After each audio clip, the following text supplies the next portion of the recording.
not easy, is it? What, sitting Relaxing. here? No, it isn't. Very difficult. Now, let's start by asking you about Dog, how he came to be known as Dog, and how you acquired him, and where you take him and where you don't.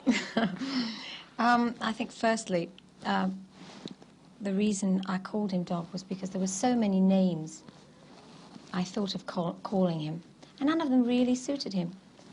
And I thought, well, I'll call him Dog until I think of a name that I like, and it stuck, and he answers to it, so I think it's good. And where do you take him? I take him almost everywhere with me. If I go travelling around the country, I take him with me, you know, up and down. But I can't take him abroad. No, because then you have to leave him for 6 months when you come back, yeah. Is he ever a nuisance? Yes. Oh, Yes. terrible nuisance. When I first got him, he used to make a mess of the house and everything. Oh, it was terrible and always very embarrassing. He always did it at the wrong times. But he's quite good now. If he wants to go, let him go now. Yes? Do you want to go? Just let him go if he feels like it. Yes. Yeah. Off you go. Is it a long jump for him? Now then, about yourself. The first thing I noticed talking to you is that you seem to have very little Scottish accent left. I'm afraid I'm a big phony, really. It's a funny thing about me. Most places I go to, I pick up the accents, you see. I really have a very, very broad Scottish accent, because when I go home or if I talk to my mother on the phone, I go right into the accent like that, and I talk like that, and I'll say ma, and it's terrible. I come down here and I'm all Anglified, and then I go to America and I become an American. I was going to say, it sounds almost more American than anything. There's a mixture of a bit of everything, I think, really. Yeah, because you take someone like Sean Connery, who stuck Absolutely. with that Scottish accent, isn't it? It was pussy galore. And that's what I noticed that too. I thought that was lovely. But I find when I go on, if I go on stage to perform, and I really get relaxed and I'm really in the mood, the accent comes back now and again, and I sort of hear myself, and then I have to say to the audience, oh, if it comes back or it goes, you know, just don't bother, you know, because I think if I get very relaxed, I don't know what it is, it's a funny thing, really. Did you start, when you first started singing as a child, did you listen to records and try to sing like the people that you listened to, that you liked? I think, if I can sort of think as far back as possible, I can always remember sitting next to the radiogram. We had this huge big thing, and it was like a big square box, really. And my father and mother, my father used to sing around the house and everything, used to buy a lot of records. And I always used to sit with my ear up against the speaker. My parents used to say, you're going to burst your eardrums. But it was the words more than the singer. I love the words of songs.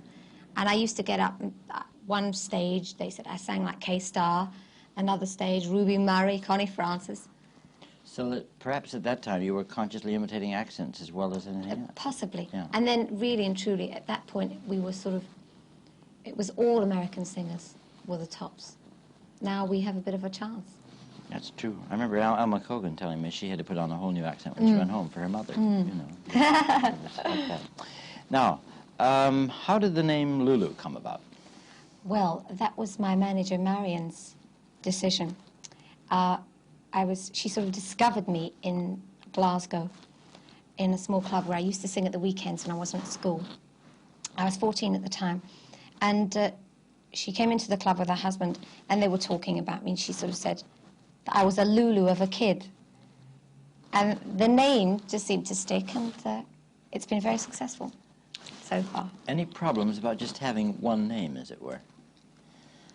Problems? People think of you as just LuLu. Well, not so much a problem, but you find people say, LuLu what, when they first get to know me. I say, LuLu nothing, just LuLu. But I think it's an asset sometimes, you know, just to have one name, because it's easier to remember. It's easier for the public to remember, Yes. yeah, they don't forget that. How did you enjoy this last American trip? I liked it. Well, you know, I think if it's successful, you can't do anything else but enjoy it. I really loved it, and you know, I can't believe what's been happening. Really, it's been so fantastic, and it was very good. What happens to you in terms of going on the Ed Sullivan Show as opposed to going on a similar show in this country? Do you get more nervous? You're more concerned? You have to do it differently, behave differently? What? Not really, no. The only difference, I think, is that there is so many more people, so many more million people will see me. And it's just a case of not being, like, when I first tried to get onto the Ed Sullivan Show, before I was known in America, it was impossible. We just couldn't get near anybody. And I remember, you know, Marion saying to me, this is the show, you must get on the show, you see.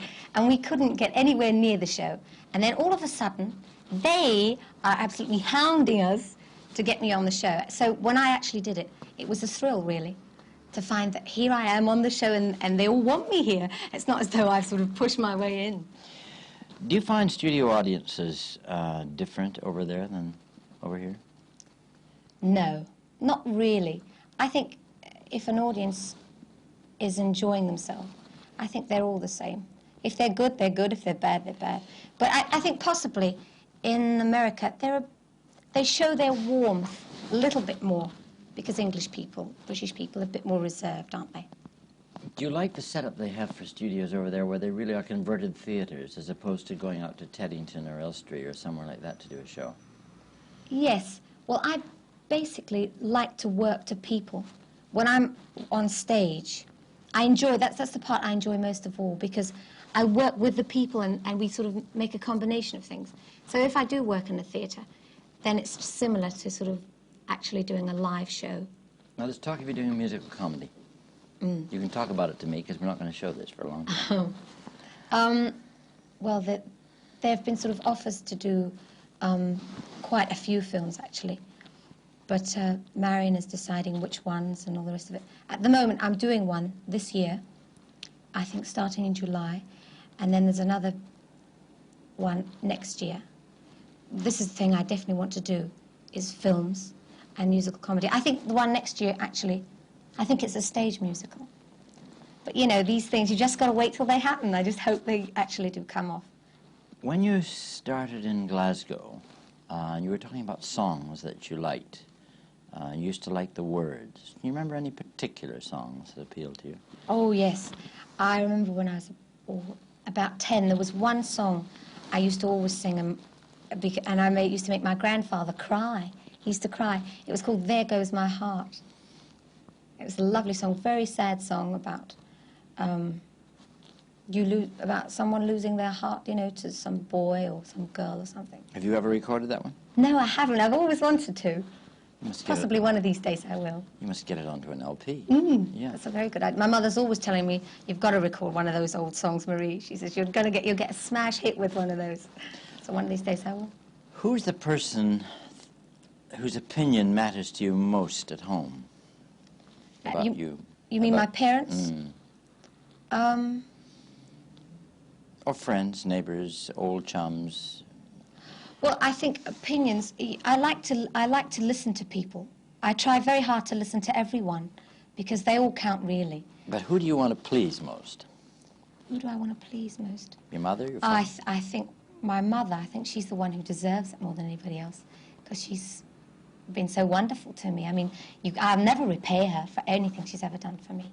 So I think if I can give her a little bit of happiness, if she really is pleased, I think that's everything. Does she get excited about your success? Oh, she worries. She worries when I'm up. She worries when I'm down. She just worries. She's terrible. She's very sweet. She's lovely. It's funny how when somebody hits it like you do, people never think of downs. Have you had downs? Oh, yes. Well, touch wood. Not very low, but, you know, you have your ups and downs and your disappointments and, you know, all the time, especially in this business, I think, more than any other business. Well, no, I can't really say that, but I think you definitely have your ups and downs. And, you know, there's very few people who have it smoothly all the way. But I've just been very, very lucky.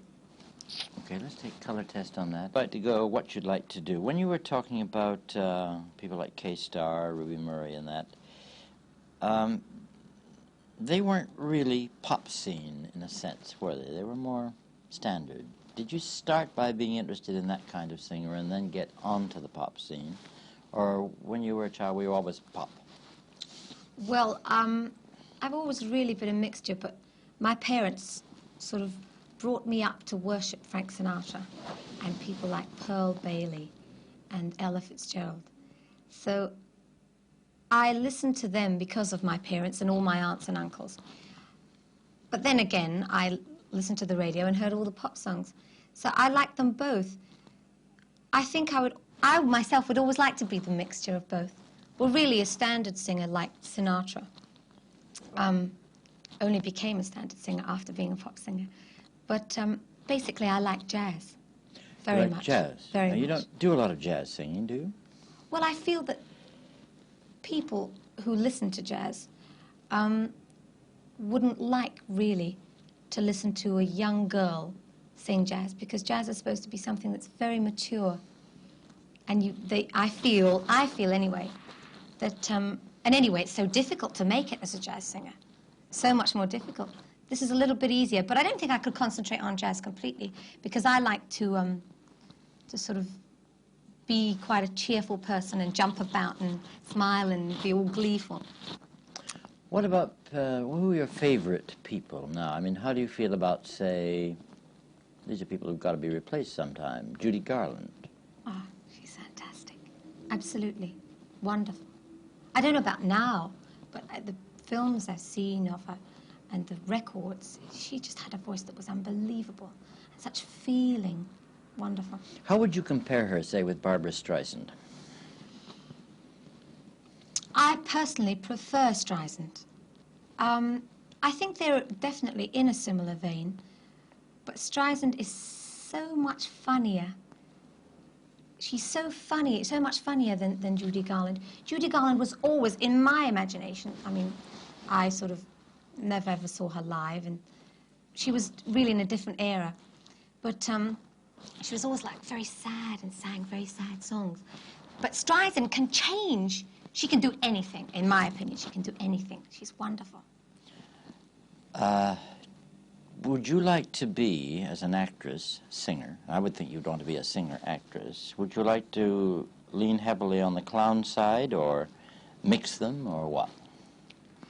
Well, I've always admired Danny Kaye and Charlie Chaplin, because they are sort of clowns.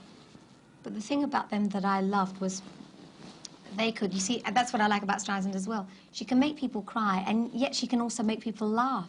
The main thing is to take people out of their mood that they're in and change their moods. If you can sort of make them feel good, or make them feel sad enough that they feel good afterwards, that's what I'd like to do, definitely. Do you distinguish in any way between Danny Kaye and Charlie Chaplin? Well, Charlie Chaplin didn't exactly sing. He wasn't a performer, like going on stage. But you see, they're both wonderful. That's the way I compare them. That's why let me put it to you this way. They both, as you said, can make people laugh and cry. One thing I've noticed is that Charlie Chaplin, when he made you cry, never cried himself, or never gave any sign of being sad. He never asked for pity. He was always the little man who was still trying. Yes, that's true, yes. Danny Kaye, seems to me, asks for pity yes. sometimes. Yes. Now, where would you line up on that one in terms of yourself? I think possibly on the Danny Kaye side. I don't know. I would have to sort of, I mean, I really haven't gotten that far. I mean, you know, they were so huge. They'd really found out exactly what they were doing. I mean, at the moment, I'm just finding out little things that I can do. I mean, I started off as a pop singer, and I've done a film, and I found that in the film people laughed, and they thought I was quite funny. So I'm going more that way, but I still have to find what I can do and what they want from me. Can you ever see yourself doing a Betty Davis role? Well, I think I can act. I think I could possibly do most parts without trying to sound too big-headed. But I don't think I want to do that. I think if you can make people happy, much more than being a straight actress, I think I'd leave that till much, much later for my own enjoyment. But basically now, I want to make people happy by either singing or being funny. I think I'd like to make films that are sort of fantasies, because the world seems to be this a lot of awful things go on. It's a wonderful place to live in, but there's a lot of terrible things go on as well. So if you can make sort of fantasy films and make people happy, make them laugh, make them cry, and sort of take them out of their moods and let them forget, I think that's really what I want to do now. Do you have nerves before you go on, during, or after, or all three, or two? Well, if I ever get nervous, it's before I go on. When I go on stage, it's, I don't know, it's the most fantastic thing. I think my mother once said if I couldn't sing, she thinks I'd die. When I go on stage and I see an audience and I work with them and I work towards them, because it's the people I love, you see, I become alive. And I can come off and I can go, ugh, and I go straight to bed. But when I go on stage, I seem to lose all my nerves and I just become me. Can you ever see yourself getting stylized? I mean, Streisand is sometimes stylized. Shirley Bassey is stylized. I'd rather not be, because I started off as I said before, a pop singer. Then I'm trying to move on in all different ways. And I think by the end of, if I'm lucky enough to have a long career, I would like to do all different kinds of things. And when you do that, that's fair enough that you're thinking that far now, but what about marriage if and when it comes along? What would it do to the career? Which would come first? We have to assume you'd fall in love before you get married. So. Yes. It's very funny, but I seem to think that I think all kinds of things out. But I think of them in separate ways. I want to get married, and I want to have lots of kids, and I want to be with my husband, and I don't want to get divorced. And I want to spend a lot of time, but at the same time, I want to have a career. I just don't know. I think if I start worrying about that now, I'll be in a terrible state. So I'd like to just wait and see. But I think to be married and to have children is my big career, really. Well, I don't want this to worry you, because we're talking for the future. But suppose the fellow you fell in love with was the kind of fellow who said, "You've got to give up your career." Well, I really don't know, but I think if he loves me that much, he'd like to go halfway. I think we should both go halfway there. Okay, let's hold that there. That's lovely.